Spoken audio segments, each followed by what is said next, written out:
আজকে সালা টাকা না দিলে পাছায় লাথি মেরে টাকা নিব।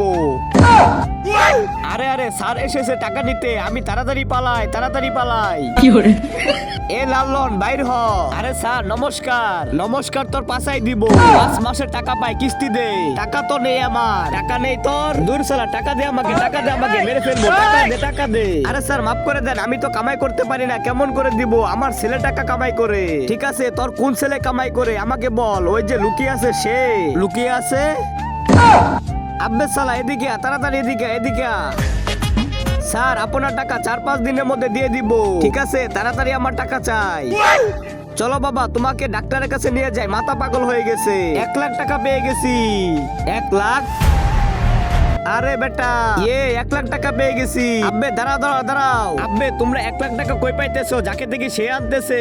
নদীতে গোসল করলে 1 লাখ টাকা পেয়ে যাবে। গোসল করলে 1 লাখ? চল দেখে আসি, চলো। ওই যে নদী, গোসল করলে 1 লাখ টাকা।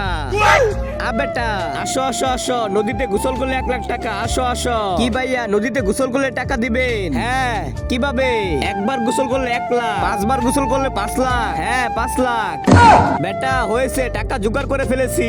তার আগে আজকে দেখবো তুমি কি মন্দির ঘরটিকে বেশি ভালোবেসে থাকো নাকি আল্লাহর ঘরটিকে বেশি ভালোবেসে থাকো। যদি তুমি আল্লাহর ঘরটিকে বেশি ভালোবেসে থাকো তাহলে এই ভিডিওতে একটা লাইক দিয়ে চ্যানেলটি সাবস্ক্রাইব করে দিবে। আর যদি মন্দির ঘরটিকে ভালোবেসে থাকো তাহলে কিচ্ছু করার দরকার নেই, আর কমেন্টে লিখে দাও আই লাভ ইউ আল্লাহ।